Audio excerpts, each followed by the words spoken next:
Ladies and gentlemen, welcome into random March Madness college basketball games that you forgot existed. A lot of these games are going to be 1 seeds beating up on 16 seeds that you kind of forgot about, maybe obscure games. It's a fun little exercise considering how many March Madness games there are every year. Undoubtedly, we all forget some, and this is mainly ranging from like 2011 to around 2019 with 13 total games, so we're going to get into it beginning with one of the more weird matchups just in terms of overall dynamics. How about Wichita State at the time, 34 0, a number 1 overall seed taking on Cal Poly, who by the way right now is one of the worst teams in all of Division 1.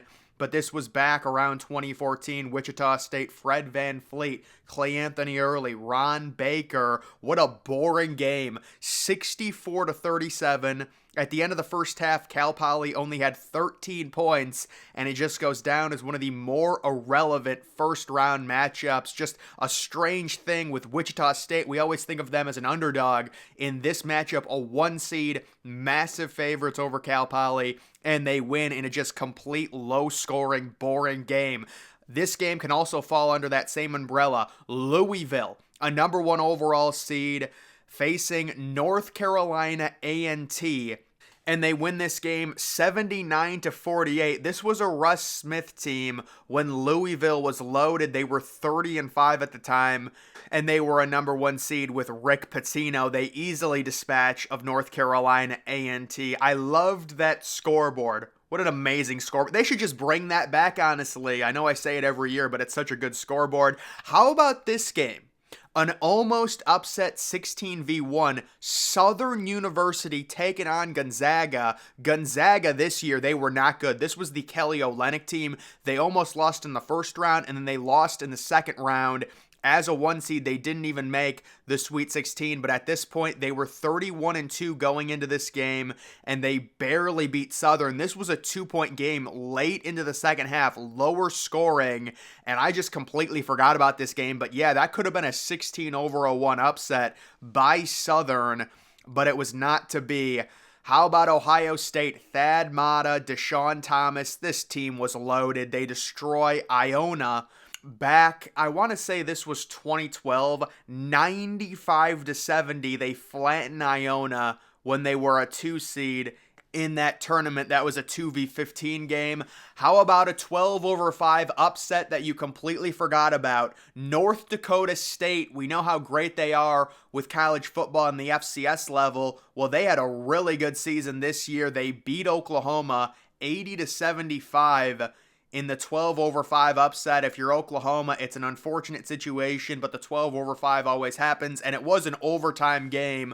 But North Dakota State, believe it or not, I remember South Dakota State being really good at basketball from like 2017 to 2019, but North Dakota State had a really good season in there too.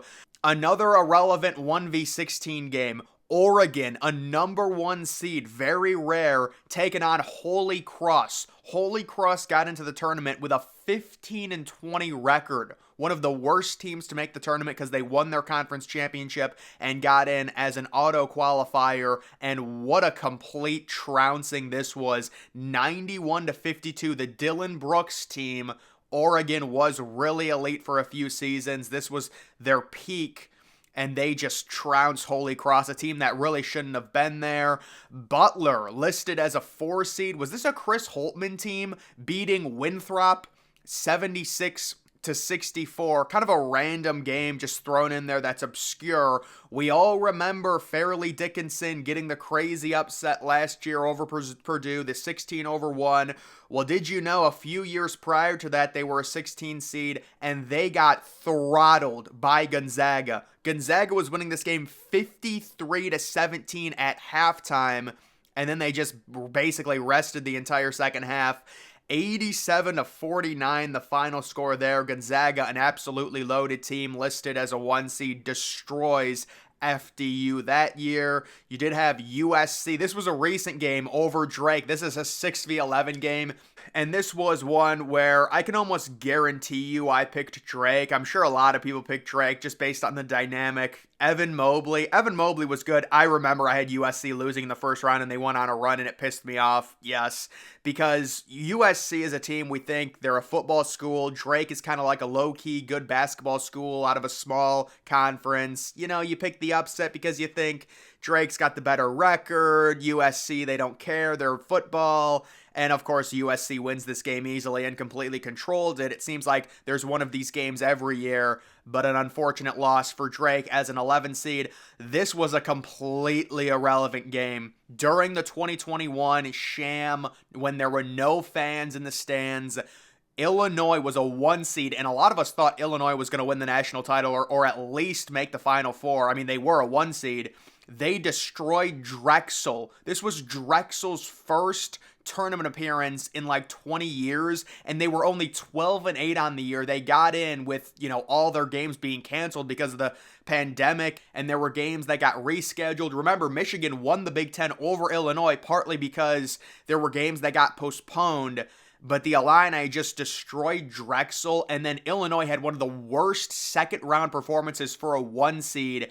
They scored like under 50 points in their second-round game and lost as a 1 seed. I do remember that, but I just remember watching this game with no fans in the stands, just completely irrelevant, just kind of a random situation with Drexel at 12-8, never makes the tournament. They finally make it, and they get throttled in front of nobody. And then this is one of the worst offensive games I've seen in recent tournament history. Ohio State came in listed as a 7 seed. This was an E.J. Liddell team.